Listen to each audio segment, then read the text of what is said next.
everybody, welcome back to Jessica's Reading Room. My name is Kim and we are here for our January wrap-up video, first month of 2021, and I must say I actually did pretty well, so I'm not going to complain about that at all.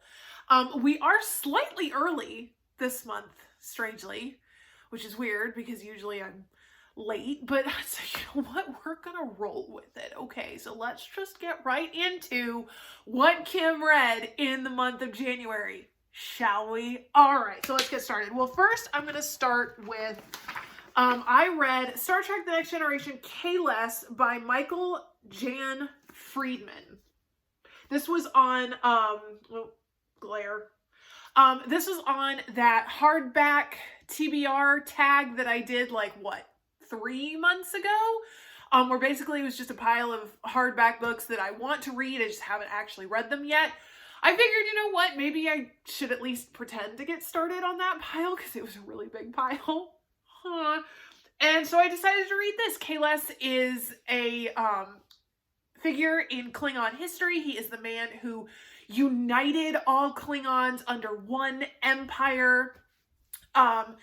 He led a rebellion against this really horrible emperor. I mean, it's your kind of typical independence and reorganization historical story. There is a little twist in one episode of The Next Generation. K-Less supposedly returns to the Klingon Empire. It is always said that he will return to reunite the Klingons, and come to find out, actually, it's not really K-Less, it's just his clone. And there's some cool things that were thrown into this that, like, because I went back and rewatched the episode, and then I came back to this, and there were certain things in here that kind of threw a monkey wrench into the whole thing, and I was like, ooh, okay. It's the kind of Trekkie nerdy stuff that only Trekkies would care about, so I completely acknowledge that not everyone is going to sit and read this. Okay, I get it. But I liked it. I thought it was really good. Got a lot of Worf, got a lot of Captain Picard, and so, I mean, what's not to like? And they're all Klingons. You guys know that I love Klingons. Okay, then, while reading that book, I think I was reading in the acknowledgement section, where Michael Friedman actually talked about doing a short comic series for DC Comics, and it is called Star Trek The Next Generation Shadowheart.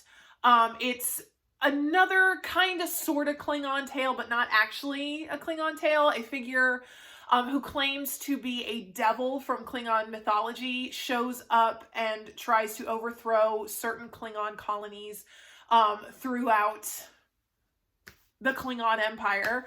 And Worf and Captain Picard and Commander Riker have to figure out what exactly is going on with it. And it's a 4-volume comic series, short series, I guess. So I'm just going to kind of count this all as one book, even though there's 4 volumes, it's one complete story. So I read it, I liked it. I mean, it was really awesome. It was kind of like reading an episode of The Next Generation. So, and speaking of accomplishing stuff this year, I read The Chronicles of Narnia, The Magician's Nephew by C.S. Lewis. This one is listed as number 1, though I've also seen it listed as book number 6 in the series. Basically, it's all about the creation of Narnia.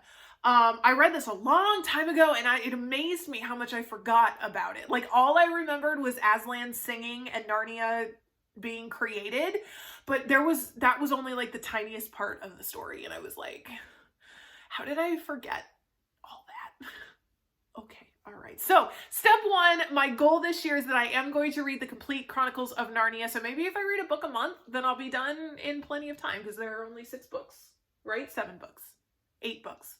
Okay, I don't know, but hopefully I will get it read by the end of the year, because that is one of my goals. So yay, accomplishment. Yes.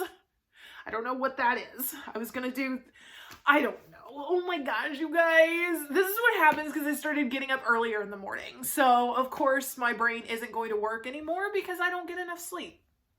All right, next we have Diary from the Lunatic Asylum by Mary Pengilly. Now, you guys know I'm all about a lunatic asylum. I'm all about a psychiatric hospital. I actually didn't really know what this was about. I got this for Christmas like 3 years ago. Somehow I never picked it up and started reading it. So I was like, it's short, it's quick, I'm going to pick it up and read it. And come to find find out it's actually a historical diary from a lady who was in a mental asylum. And basically she was put there because she was depressed. I believe it was her husband who had died. She ended up going on a prayer and fast time period. The problem is that her sons were really worried about her because she was practically starving, even though she was calling it fasting. They went ahead and committed her to this asylum. The only problem is that they treated everyone exactly the same, which can be good, but when you're treating insane people, not everyone is as insane as everyone else, you know? So she saw a lot of abuse, she saw a lot of neglect, and basically she was able to convince her sons that she was not in fact crazy, and she became an activist to try to reform the mental health. She's kind of like a less famous Nellie Bly, kind of sort of, except she didn't actually mean to get committed.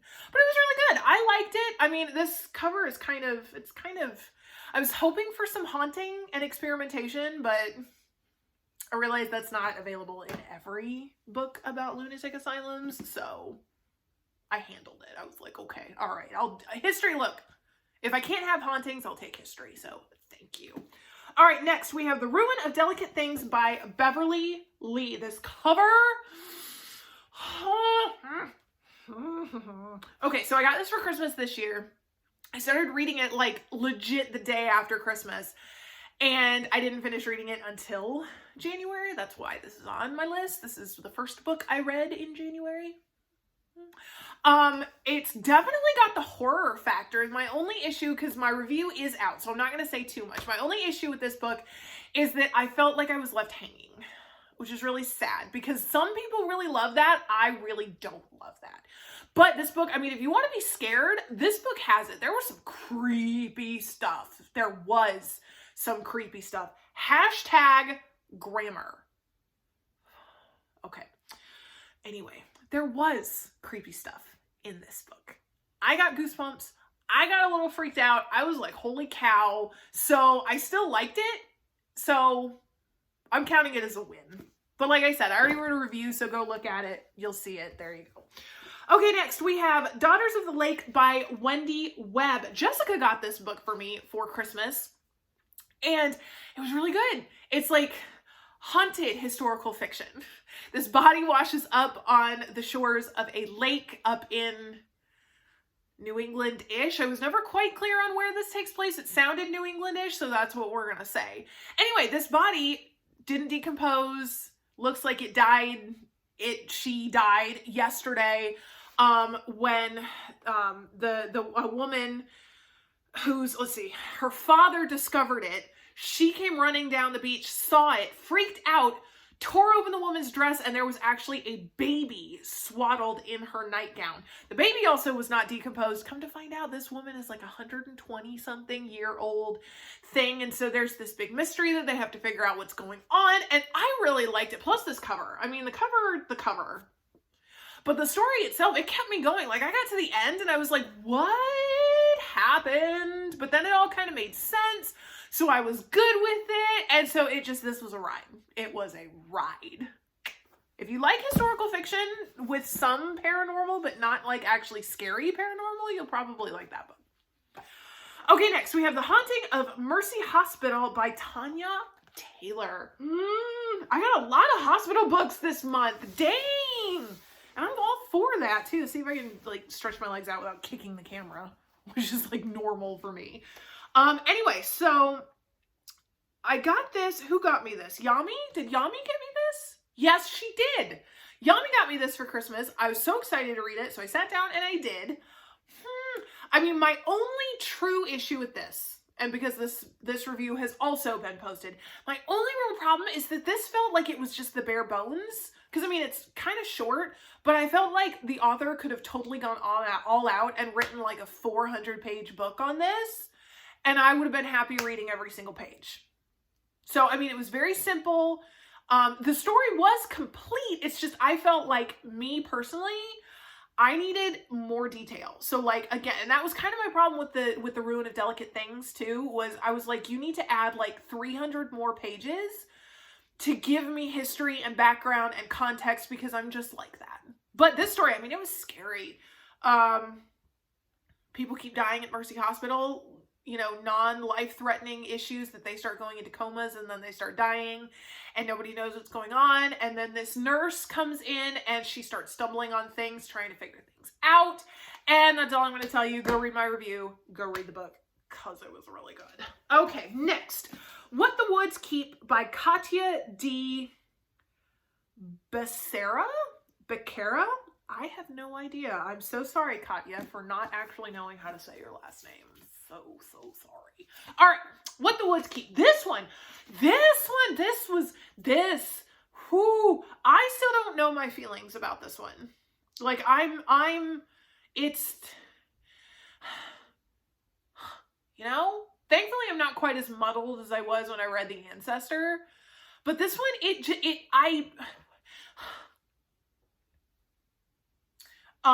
let me make sure I have my name correctly.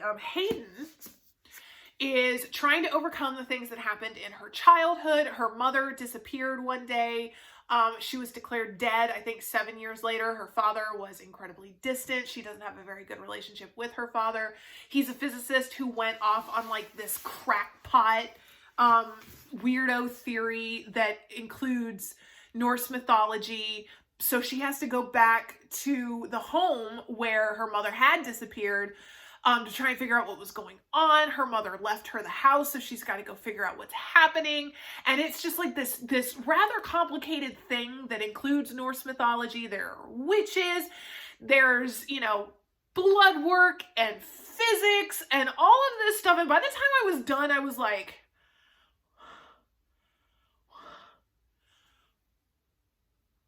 you know how you have those feelings after you read books? And I mean, thankfully everything came together. It's just getting there. I was like, what is happening? You know?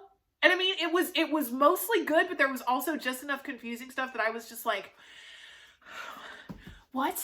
You know, you guys know, you see, this is why I talk to you, because you understand me, because it just doesn't, I don't know my feelings half the time, and you all are able to interpret my feelings, and I appreciate that about you. You know, I do. Okay, all right, let's keep going before I knock over everything and break the library. Okay, all right. Okay, and next we have That's Not What Happened by Cody Keplinger. This one has actually been on my list for a very, very long time, and it just sounded really fascinating, and I was really surprised by this. It's basically about a high school shooting and the aftermath in dealing with all of it. And I mean, look, we try to keep politics off of, you know, Jessica's reading room because, you know, we're all here for the books. That's it. We don't want anything else dividing us. But I was kind of afraid because I was like, oh no, this is going to get political. And, you know, it's going to be this whole book about how no one should own guns and all of this stuff and screw the Constitution and all this. And so I was a little worried. But the more I read, I mean, I was like, politics wasn't really present. And when it was, like, in this really short little portion, it seemed to deal more with stereotypes than it did anything else. Like, I mean, I was really surprised. It had far more to do with the feelings and the psychology and the PTSD and the trauma and the drama of dealing with the aftermath of this shooting, dealing with, you know, the rumors and the inaccuracies and the facts that all came out of it. And very little had to do with politics. And I really appreciated that. I was able to actually examine a school shooting from a very neutral place, considering that, you know, there's such hot button topics. You know, Keplinger was actually really neutral about it. I didn't have to sit there and automatically be on the defensive because of my political viewpoints. And I really liked that. I appreciated it. It was really, really good. I'm really glad I read it. But again, I haven't written a review on it yet because I'm still pondering. So, I mean, you guys got to look into my brain on that one. So prepare yourself for it. Okay, next we have, this one. Oh boy, it's called Fallout by Will Mara. Okay, so basically there's this town, they're dealing with this huge mega storm that is coming up. It's not like they hadn't ever dealt with storms before, but this one's going to be really bad. You know, the temporary mayor is going around trying to make sure everything is ready. Her EMS husband is going around trying to make everything, you know, make sure everything else is ready. The only problem with this town is that several years before, they had built a nuclear power plant. And you know where this is going. It turns into a Chernobyl type situation where they now have to deal with this nuclear crisis along with this superstorm. Radiation is leaking into the storm. The rain is radioactive. There's the possibility that the storm will carry the radiation far away to the bigger cities, DC, New York, Philadelphia. So they're trying to, basically it's, you know, from the beginning of the storm to the end of the storm, trying to figure out how to help people survive in the wake of this nuclear meltdown. And because I mean, as someone who really loves Chernobyl, I was actually really enjoying it. I mean, I was getting freaked out too. Like poor Ivan, I mean, I kept asking him, I was like, well, if there was this much radiation, how long would a body take to break down? And he's like, look, I don't know. Okay, that's, I mean, he's like, this kind of stuff I don't deal with every day, so I just don't know. And I mean, well, what good are you then? What's the point of marrying a physician assistant if you can't give me medical details? Right? Anyway, so I'm like freaked out. And then of course it starts raining. And I'm sitting here and I'm going, oh my gosh, we're going to die. Oh my gosh, there's probably a nuclear power plant somewhere and it's probably leaking right now and we're all going to die. So it was a very dramatic experience for me. Again, this is one I have not written a review for yet. I'm still pondering, okay? Books do crazy things to me. My main problem with this is that at the end was just so anticlimactic to me. Like, it descended into politics. And I'm like, I mean, politics with very little critical thinking and common sense. And I'm like, really? We went through all of that just to end with something politically stupid? Really? Okay, all right. But I mean, mostly I liked it. I mean, just don't read the epilogue. You know, if you just don't read the epilogue, everything's fine. Okay, next we have The Shattered Ward by Jennifer Rose McMahon. This was also from Yami, who knows me so well. Basically, these teenagers, these two girls are in a car accident. They end up with all of these weirdo neurological brain injury side effects where they're seeing hallucinations. And what's weird is that they're experiencing all the same things. These two girls were in the exact same car accident. I mean, they're best friends. They were in the car. And they're experiencing exactly the same things. They both have traumatic brain injuries, but they're seeing the same things. They're feeling the same things all at exactly the same time. And then they and their two friends end up finding this abandoned asylum. So they decide to go in and explore. But because of these brain injuries, what is it that they're actually seeing? What are these hallucinations? What's going on? And the problem is that I have not gotten, I think there are 2 other books. And this was just book 1. And I was like, and what's sad is I didn't even like the personality of the main character, but now I have to find out what happens. I was like, you know what? If we just ignore the main character and just look at the asylum, then I'm perfectly happy. And now I have to buy the next 2. So thanks a lot, Yami, for having me start yet another series. And I have to wait to read it. So thank you. Okay. Next, we have The Secret Room by Cynthia Mercotti. This one has also been on my shelf for a really long time. I think my mom gave it to me. Basically, it's a story about a Dutch preacher and his family when the Nazis invade Holland. And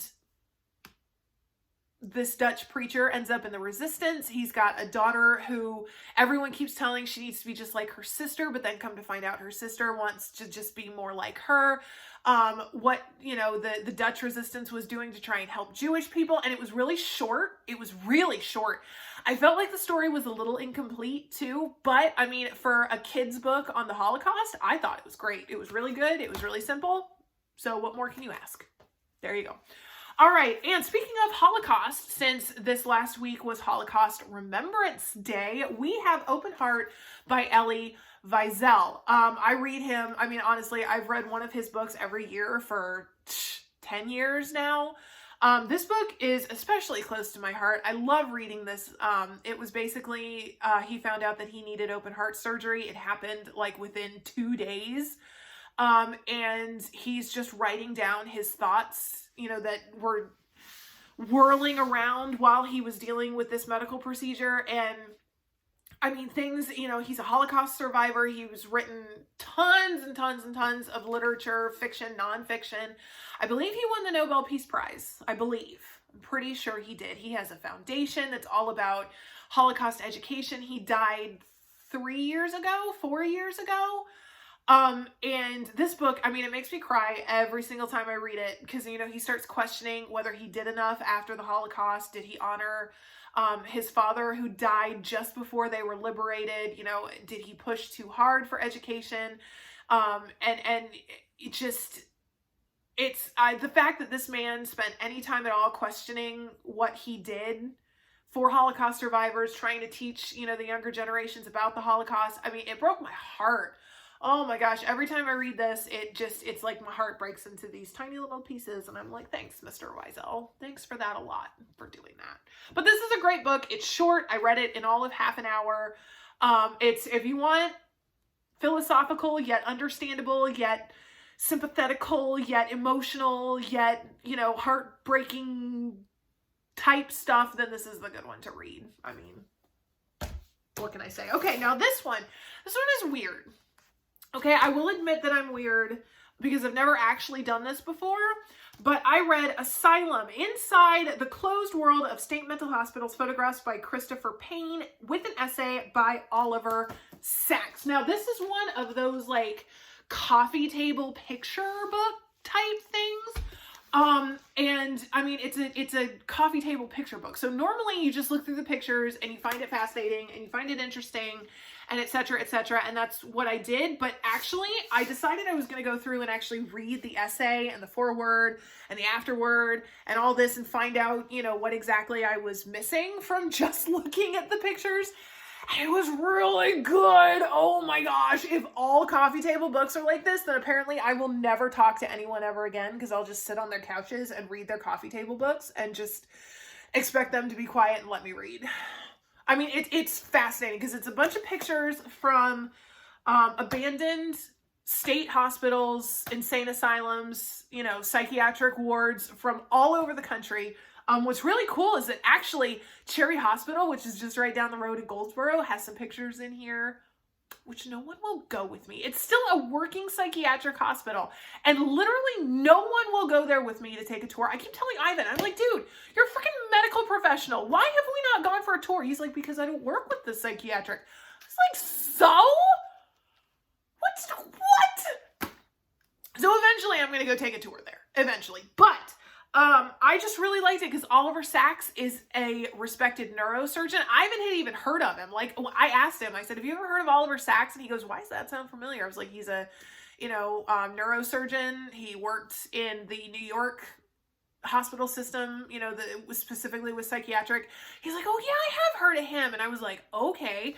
And so getting a medical view in there, I mean, because it was fascinating. I think I may have to do a video review because I realized that we're getting with the time here. But so I'm probably going to end up doing a video review on this book because it was just brilliant.